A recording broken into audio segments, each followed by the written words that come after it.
Saya awali. Assalamualaikum warahmatullahi wabarakatuh. Kami dari kelompok 3 ingin mempresentasikan hasil diskusi dari kelompok kami. Sebelumnya, perkenalkan, nama saya Muhammad Nurul Huda, NPM 2017 1450 1319. Di sini saya akan menjelaskan tentang indeks harga saham Podomoro, perusahaan Podomoro Land. Sebelumnya saya ingin menjelaskan tentang indeks harga saham. Indeks harga saham merupakan indikator yang menggambarkan pergerakan harga saham dalam suatu periode. Dengan membaca indeks ini, kita dapat mengetahui tren yang sedang terjadi di pasar, apakah sedang naik, turun, atau stabil, sehingga investor dapat menentukan kapan untuk menjual, menahan, dan membeli saham. Bursa Efek Indonesia memiliki 6 jenis indeks, yaitu 1. Indeks individual, 2. Indeks harga saham sektoral, 3. Indeks harga saham gabungan, 4. Indeks LQ45, 5. Indeks syariah, dan 6. Ada indeks papan utama dan papan pengembangan. Perusahaan Agung Podomoro Land Tbk ini merupakan perusahaan yang berbasis di Indonesia yang utamanya bergerak dalam pengembangan properti portfolio. Propertinya termasuk Podomoro City, Softail Bali Nusa Dua Beach, Recent, Kuningan City, Senayan City, Lindelof Trade Center, dan Gading Nias Residence. Propertinya berada di berbagai daerah di Indonesia, yaitu ada di seperti Jakarta, Bandung, Medan, Batam, Makassar, Bali, dan Balikpapan. Anak perusahaan ini termasuk ada PT Brilian Sakti Persada, PT Kencana Unggul Sukses, PT Aras Sejahtera Abadi, dan PT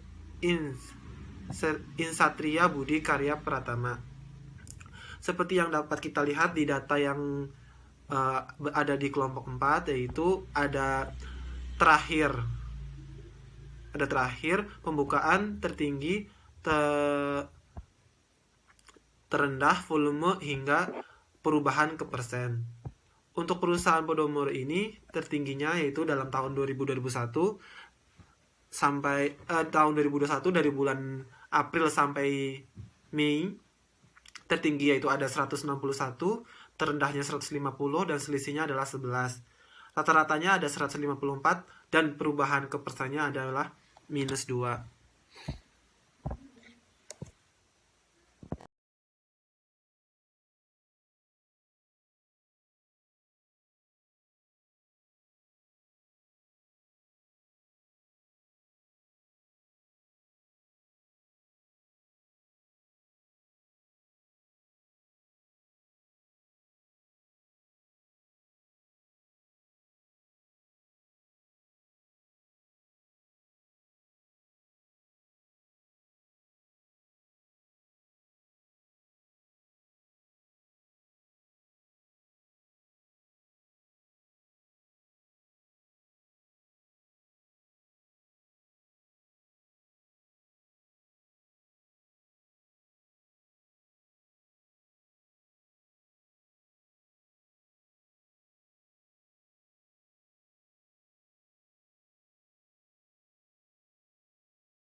Assalamualaikum warahmatullahi wabarakatuh.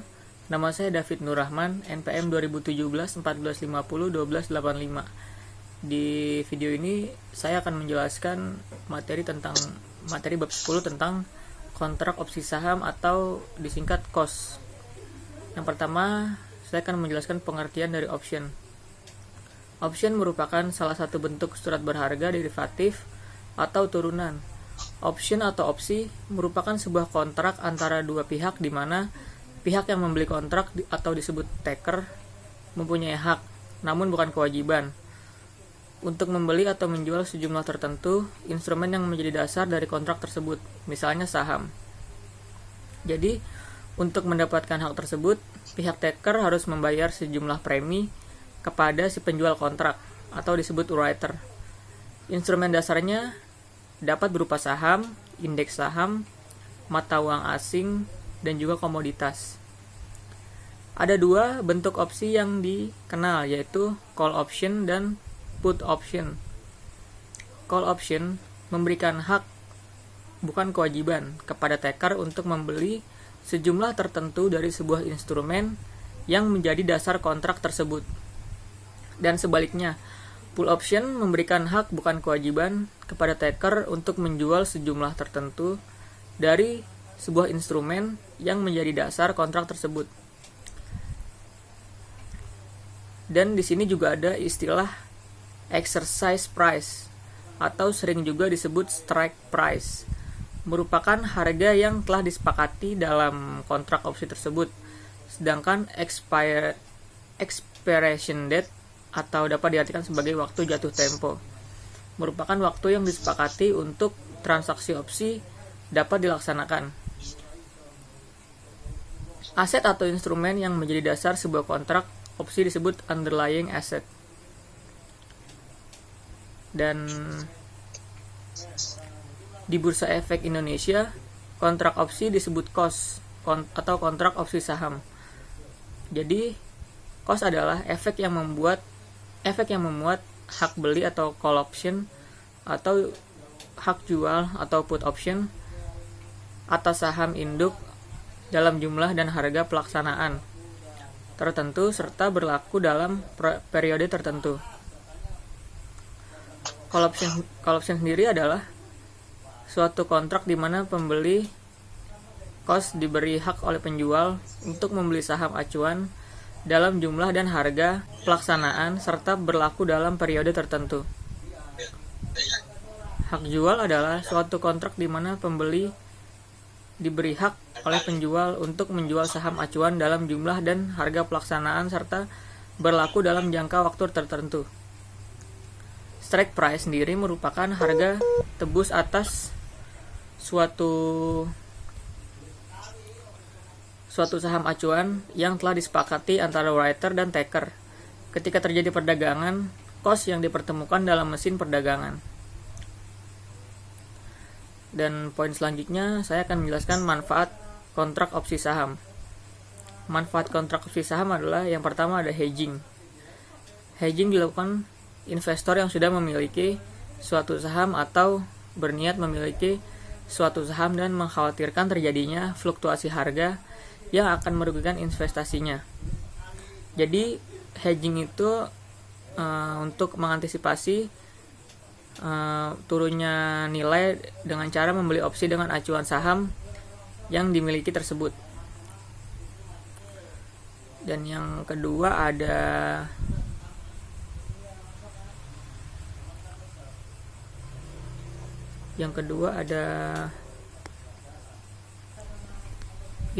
itu untuk investasi. Dalam hal ini investor membeli hanya KOS saja sebagai saran untuk investasi yang membutuhkan dana yang relatif lebih kecil daripada investasi pada saham acuan. Dan yang ketiga sebagai alternatif investasi. Yang keempat ada memberikan fleksibilitas waktu bagi investor. Jadi investor dapat mengambil keputusan investasi dengan tidak terburu-buru dan lebih rasional karena dengan membeli KOS harga saham telah dikunci pada level tertentu. Yang kelima, dapat menjadi tambahan pemasukan bagi investor yang memiliki saham. Yang keenam, investor dapat meraih keuntungan dengan strategi yang tepat. Pada poin selanjutnya adalah penyelesaian kontrak. Penyelesaian kontrak opsi dapat dilakukan secara fisik, yaitu dengan serah terima saham, dan dapat juga secara tunai. Tetapi lebih umum penyelesaiannya hanya secara tunai. Dan ada faktor yang mempengaruhi harga opsi. Yang pertama, harga saham saat ini dan strike price-nya. Yang kedua, waktu sampai jatuh tempo. Yang ketiga, volatilitas harga saham dasar. Yang keempat, tingkat bunga bebas risiko. Yang kelima, dividen. Assalamualaikum warahmatullahi wabarakatuh. Saya Prasetyo Aji dari kelompok 3. Di sini saya akan menjelaskan tentang kontrak futur. Pertama-tama, saya akan menjelaskan tentang sejarah kontrak futur. Futur termasuk salah satu di antara banyak instrumen keuangan yang akhir-akhir ini dikembangkan. Pertama kali dikembangkan di Chicago, Amerika, sekitar tahun 1970-an. Kemudian menyebar ke Eropa dan akhir-akhir ini ke negara-negara lain di seluruh dunia. Futur dapat dijumpai baik pada pasar uang, pasar komoditas maupun pasar modal. Jadi, futur termasuk instrumen derivatif, sebab nilainya berasal dari nilai pokok atau nilai dasar instrumen keuangan. Dengan demikian, futur merupakan derivatif dari instrumen pasar modal. Timbulnya transaksi derivatif disebabkan masing-masing pihak yang berkepentingan ingin mengantisipasi ketidakpastian di masa yang akan datang. Adanya faktor-faktor eksternal yang tidak dapat dikuasai akan berkemungkinan menimbulkan kerugian baik investor maupun debitor.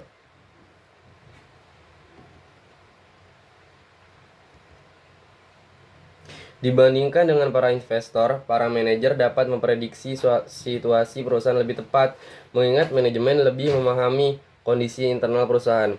Tetapi, baik para investor maupun para manajer tidak dapat memprediksi tingkat bunga dan perubahan harga sekuritas dengan baik.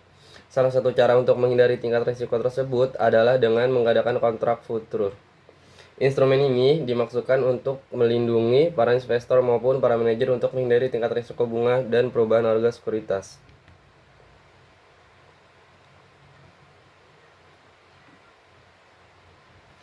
Adanya kebutuhan terhadap antisipasi risiko bisnis semacam itu menimbulkan bisnis yang secara spesifik memberikan atau melayani jasa kontrak futur. Bab ini akan menjelaskan secara rinci bagaimana dan apa yang akan melatar belakangi kontrak futur. Sebelum dibahas mengenai futur, terlebih dahulu perlu dibedakan antara futur, forward, dan spot. Spot market. Ketiga, instrumen keuangan tersebut mempunyai karakteristik yang berbeda. Yang pertama ada kontrak spot. Dalam cash market atau spot market, banyak aset keuangan dan aset real diperdagangkan dengan cara kontrak spot. Kontrak spot adalah perjanjian antara pembeli dan penjual dengan kesepakatan bahwa penjual setuju untuk menukar aktiva atau sekuritas kepada pembeli. Dan sebaliknya pihak pembeli bersedia membayar aktiva atau sekuritas pada saat yang sama. Jadi, dalam kontrak spot, aset keuangan atau aset real diserahkan dengan segera. Tentu saja proses penyerahan masing-masing aset membutuhkan waktu. Oleh karena itu, kedua belah pihak mengadakan kesepakatan sendiri mengenai pemindahan kekayaan tersebut, yang mengacu pada kesepakatan induknya.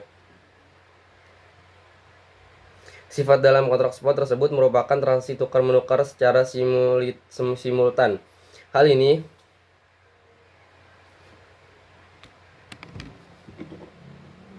selanjutnya ada kontrak forward. Sama seperti halnya dengan kontrak spot, kontrak forward adalah perjanjian antara penjual dan pembeli pada saat ini mengenai transaksi aset tertentu. Tetapi dalam perjanjian kontrak forward, tanggal dan harga disepakati di muka dan transaksinya dilakukan pada waktu yang telah ditentukan. Misalnya, penjual dan pembeli membuat perjanjian bahwa setelah 3 bulan yang akan datang, obligasi akan dijual dengan harga tertentu. Selanjutnya ada kontrak futur. Kontrak futur sama dengan kontrak forward, tetapi dalam kontrak futur harganya tidak ditentukan. Pada umumnya, kontrak futur dilakukan pada suatu pasar yang terorganisir, misalnya Central Clearing House di Chicago, Board of Trade Amerika. Kontrak futur adalah perjanjian antara pembeli dan penjual bahwa sekuritas dan ditransaksikan antara kedua belah pihak yang bersangkutan. Dalam perjanjian tersebut, keduanya setuju untuk tukar-menukar aset atau sekuritas pada tanggal tertentu dengan transaksi tunai. Perbedaannya dengan kontrak forward, dalam kontrak futur harga tidak ditentukan.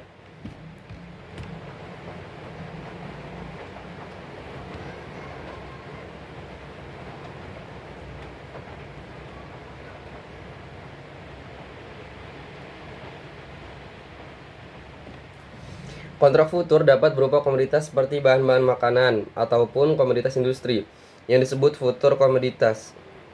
Kontrak futur berdasar pada penyelesaian dengan instrumen keuangan disebut futur keuangan. Dalam kontrak futur, pihak penjual mempunyai 3 alternatif pilihan untuk mengatasi kewajiban dalam kontrak futur, yaitu yang pertama, penjual kontrak futur dapat membeli sekuritas di spot market.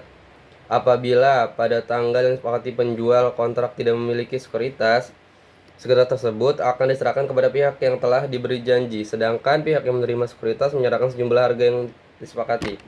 Kedua, penjual kontrak membuat janji yang sama dengan pihak lain untuk mengompensasi janji yang telah disepakati dengan pembeli kontrak. Pada umumnya, kontrak futur antara pembeli dan penjual tidak berhadapan secara langsung, tetapi ada perantara. Perdagangan secara formal. Dalam hal penjual kontrak tidak memiliki atau memiliki tetapi tidak bermaksud untuk dijual sekuritas yang telah dijanjikan, maka penjual kontrak tersebut dapat membeli kontrak futur dengan pihak lain. Sehingga pada akhirnya pihak yang berhubungan adalah pembeli kontrak futur pertama dengan penjual kontrak futur kedua. Yang ketiga, penjual kontrak harus menyerahkan sekuritas kepada pembeli kontrak pada tanggal yang disepakati.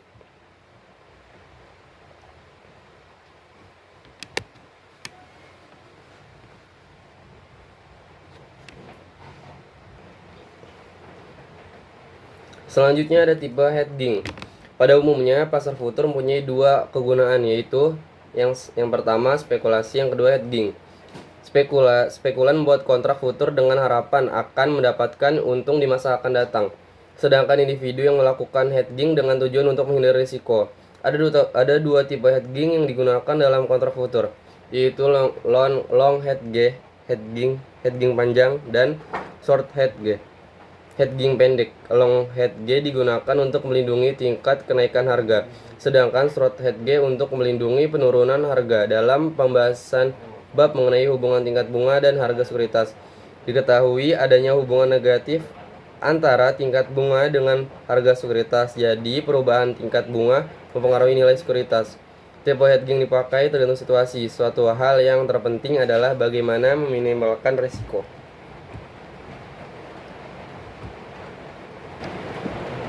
Selanjutnya, manfaat futur. Uraian berikut ini menjelaskan beberapa manfaat futur ditinjau dari kepentingan para investor.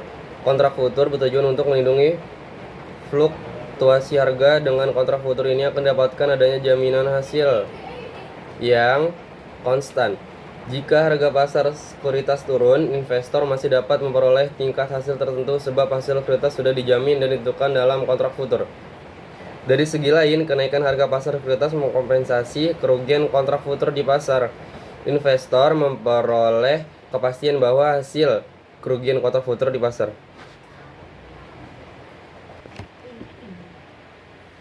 Selanjutnya, manfaat futur. Uraian berikut ini menjelaskan beberapa manfaat futur ditinjau dari kepentingan para investor. Kontrak futur bertujuan untuk melindungi fluktuasi harga.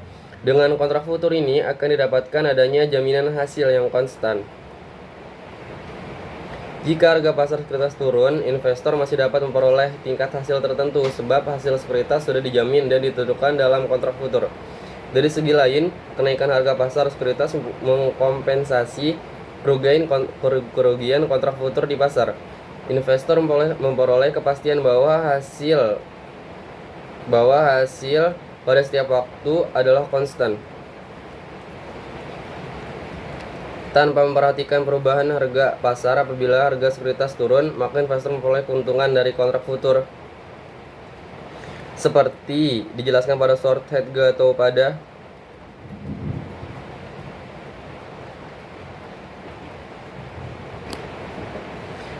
selanjutnya ada perbedaan opsi dengan futur. Bentuk perbedaan kedua instrumen derivatif tersebut adalah pada kontrak opsi, pembeli kontrak mempunyai hak dan tidak mempunyai keharusan untuk melakukan hak tersebut. Apabila pembeli opsi meminta haknya, maka penerbit opsi mempunyai keharusan untuk memberi hak tersebut kepada pembeli. Sedangkan pada kontrak futur, baik pembeli maupun penjual berkewajiban untuk melakukan haknya. Yang ketiga, pembeli kontrak futur mendapat keuntungan apabila harga kontrak futur naik dan mendapat rugi apabila harga kontrak futur turun. Yang keempat, pembeli opsi mendapat rugi sebesar call premium dan memperoleh seluruh keuntungan pada saat harga opsi naik. Yang terakhir ada pada kontrak opsi, keuntungan option writer terbatas sebesar call premium. Segitu saja dari saya, kurang lebihnya mohon maaf. Assalamualaikum warahmatullahi wabarakatuh.